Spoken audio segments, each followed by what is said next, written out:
Hola, hola, vamos a hacer el repaso de nuestra clase, Sistema Administrativo y el Poder como Servicio Comunitario en América. Continuamos. Aquí en esta parte hemos podido ver cuando los españoles llegan, los incas todavía no habían desarrollado la escritura, no conocían la rueda, no tenían el manejo de metales como el hierro, no tenían conocido todavía los animales de carga, excepto los camelidos, ¿no? Su civilización estaba basada en la propiedad colectiva de la tierra, el cultivo de maíz, la domesticación de la llama, y en 3 siglos alcanzaron su desarrollo y apogeo organizando una confederación altamente centralizada en tribus. Como hemos podido ver, los incas vivían en tribus, en clanes, que eran el conjunto y grupo de los ayllus que ellos tenían. ¿Okay? Pero todo esto, nos dice acá, fue prácticamente la única comunidad americana donde el supremo poder trabajó con la mente puesta en el servicio comunitario. Ellos tenían este principal enfoque de hacer un trabajo comunitario. Hacían la minca, la minga, por ejemplo, como hemos visto en la clase pasada, no pagaban impuestos porque hacían los trabajos en construcción, servicio al ejército o el trabajo en las minas.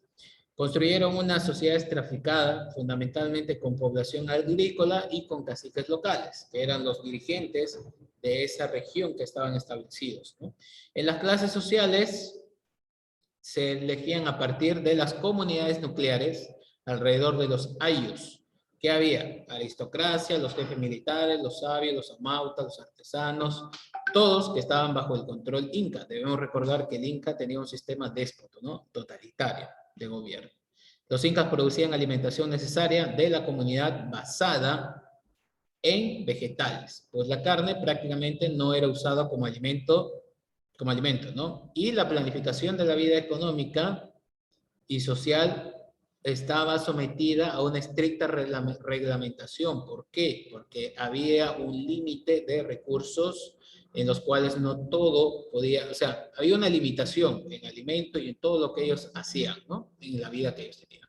Debido a la escasez de los recursos naturales y el grado de técnica alcanzado por los incas, los cuales tenían que sobrevivir en medio de una naturaleza que podían dominar completamente, ¿no? En todo este contexto es lo que llegan los españoles y es así como los incas vivían, ¿no?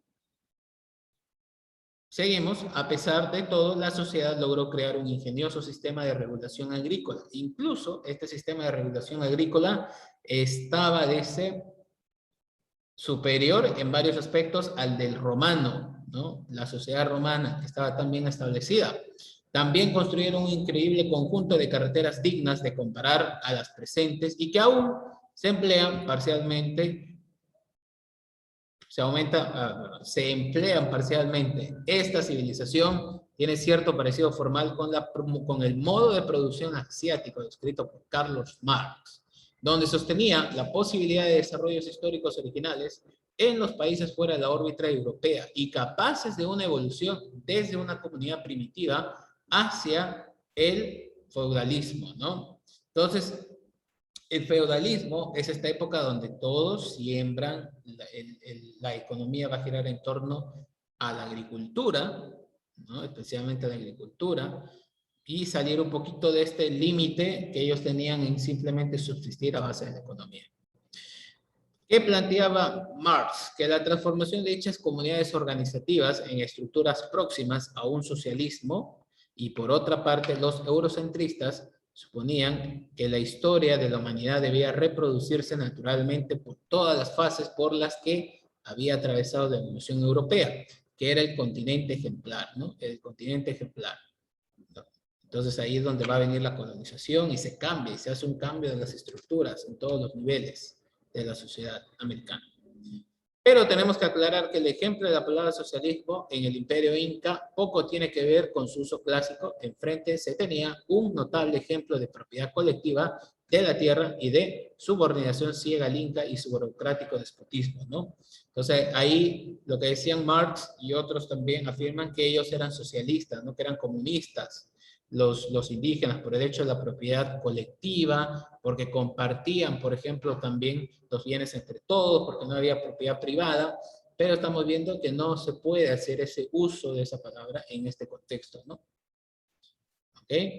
Una vez visto esto, nosotros hemos quedado en hacer esta siguiente actividad, que es investigar quién era Carlos Marx. ¿Ok? Con eso llegamos al final de nuestro repaso de clase.